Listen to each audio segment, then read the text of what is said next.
रोहित शर्मा को दुनिया की वाहवाही बटोरने के लिए आखिर और क्या करना होगा? वर्ल्ड कप तो हम जीतेंगे ही, लेकिन देश का मीडिया रोहित पर बात करने से बच क्यों रहा है? रोहित शर्मा वो कप्तान है जिसने अपनी नीतियों और बैटिंग के बल पर टीम को फाइनल तक ला दिया। क्या रोहित की कप्तानी और उनके फैसलों से रोहित भारत के महानतम कप्तानों में सबसे आगे होंगे?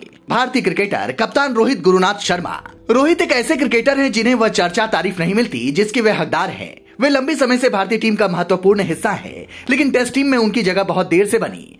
रोहित की तारीफ में क्रिकेटिंग वर्ल्ड ने हमेशा ही कंजूसी बरती है, लेकिन जहां रोहित थोड़े आउट ऑफ फॉर्म हुए वहां आलोचकों की लाइन लग जाती है और बात उनके फॉर्म से शुरू होकर उनकी खराब फिटनेस तक आती है।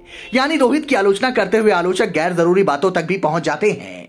फिर आती है रोहित की कोई बड़ी पारी और साथ में लाती है एक बड़ा ताला जो उनके आलोचकों के मुंह पर कस दिया जाता है। रोहित के बारे में ये बात ग्लोबल लेवल पर सही है कि उन्हें वो तारीफ नहीं मिलती जो मिलनी चाहिए। रोहित भारतीय टीम के कप्तान हैं और इस वर्ल्ड कप में भारतीय टीम कमाल का खेल दिखा रही है, लेकिन मजाल है कि रोहित की कप्तानी पर मीडिया या कोई एक्सपर्ट ज्यादा शब्द खर्च कर दे। विराट कोहली, मोहम्मद शमी, जसप्रीत बुमराह, मोहम्मद सिराज, रविंद्र जडेजा, केएल राहुल, श्रेयस अय्यर, कुलदीप यादव बहुत तूफानी फॉर्म में है। टीम जीत रही है, बेहतरीन गेंदबाजी हो रही है, ये सभी बातें चल रही हैं जो कि सच हैं, लेकिन रोहित की कप्तानी की ज्यादा चर्चा नहीं, उन्हें ज्यादा क्रेडिट नहीं, इस बात का जिक्र नहीं कि किस तरह रोहित ने केएल राहुल की टीम में जगह बनाई। केएल ने हर स्तर के क्रिकेट में सलामी बल्लेबाज की भूमिका निभाई है। उन्हें विकेट कीपर की जिम्मेदारी देना और नंबर 5 पर बल्लेबाजी करवाना वर्ल्ड कप में एक घातक प्रयोग हो सकता था, लेकिन कप्तान और कोच राहुल द्रविड़ ने आगे बढ़कर यह रिस्क लिया और इसका रिवॉर्ड सभी के सामने है। सोचिए अगर ये दाव उल्टा पड़ जाता तो रोहित के आलोचक क्या कहते? याद कीजिए कि टीम में एक विशेषज्ञ विकेट कीपर ईशान किशन है, जिनकी जगह ऋषभ पंत के अनफिट होने के बाद बनी।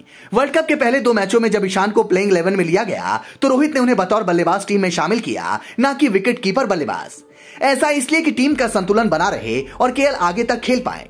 समझने वाले रोहित के इस विजनरी मूव को समझ चुके हैं। कुलदीप यादव को लगातार रोहित ने बैक किया और उन्हें कॉन्फिडेंस दिया।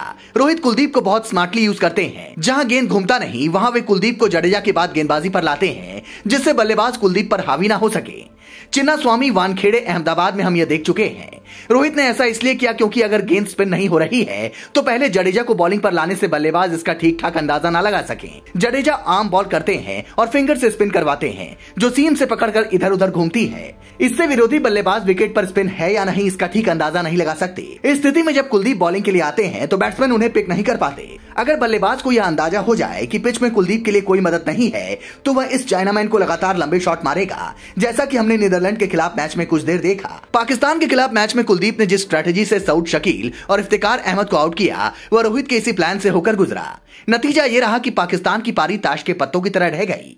रोहित अपने इस चाइनामैन को बहुत एहतियात से इस्तेमाल करना जानते हैं। रोहित को क्रेडिट देना चाहिए कि वे अपने बॉलर को समझते हुए उन्हें यूज करना जानते हैं। इसी तरह की एक और घटना पाकिस्तान के खिलाफ पेश आई जब लग रहा था कि बाबर आजम और रिजवान पाकिस्तान की पारी को 300 रनों तक ले जा सकते हैं। तब रोहित सिराज को बॉलिंग अटैक पर लाए जो उस समय रन लीक कर रहे थे। सिराज पर भरोसा और एक प्लान कि ऑन साइड में बाबर और रिजवान को मौका नहीं देना।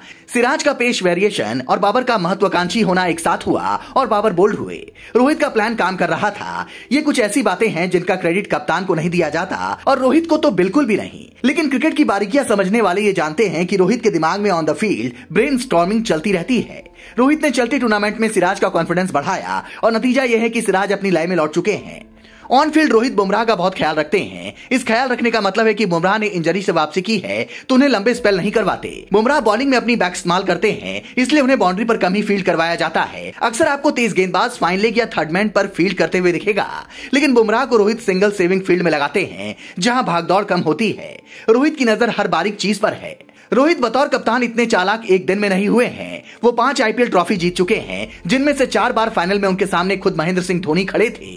धोनी 3 बार बतौर कप्तान रोहित के खिलाफ फाइनल हार चुके हैं। जो व्यक्ति धोनी को स्ट्रेटेजिकल मात दे दे उसमें कुछ तो होगा।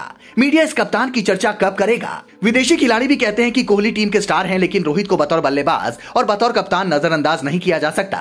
बल्लेबाज रोहित की बात भी अगर की जाए तो कहानी बहुत दूर निकल जाएगी। दुनिया ने ऐसे कितने कप्तान देखे हैं जो बोलकर नहीं खेलकर दिखाता हो कि सेल्फलेस क्रिकेट होता क्या है। इस वर्ल्ड कप में रोहित के 40s है, 2 80s हैं और एक शतक है और एक 61 की पारी है। जब 40 पर थे तब ये नहीं सोचा कि सिंगल डबल खेलकर 50 करूं, और जब 50 के पार खेल रहे थे तो भी नहीं रुके कि सिंगल डबल खेलकर शतक करूं।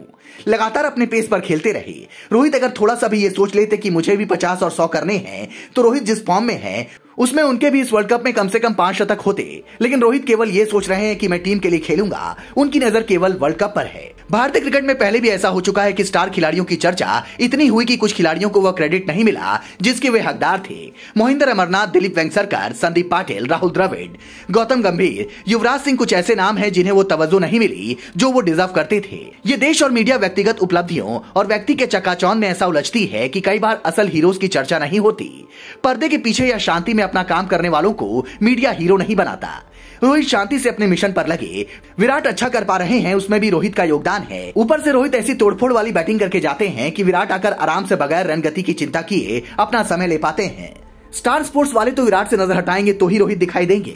वर्ल्ड कप में रोहित ने बनाए रनों के आंकड़े शायद असल कहानी ना बता पाए, लेकिन उन पारियों का इंपैक्ट ऐसा रहा कि हर टीम का मेन बॉलर रोहित की बैटिंग से बॉलिंग ही भूल गया। हर मैच में रोहित ने विपक्षी टीम के मेन बॉलर्स को ही टारगेट पर रखा। बोल्ट से लेकर शाहीन तक, मार्क वुड से लेकर रबाडा तक सबको रोहित ने बताया है कि जब वो अपने मूड में हो तो कोई फर्क नहीं पड़ता कि बॉलर कौन है। लेकिन अपने रोहित की मीडिया बात नहीं कर रहा। क्या आज धोनी अगर टीम के कप्तान होते तो भी मीडिया का यही रवैया होता? क्रिकेट टीम गेम है, लेकिन मीडिया ने हमेशा किसी एक को हीरो बनाने पर जोर दिया है। लेकिन इंफॉर्मेशन टेक्नोलॉजी के इस युग में रोहित को भी वही चर्चा और तारीफ जरूर मिलेगी जिसके वे हकदार हैं। Bureau report, leading Bharat TV.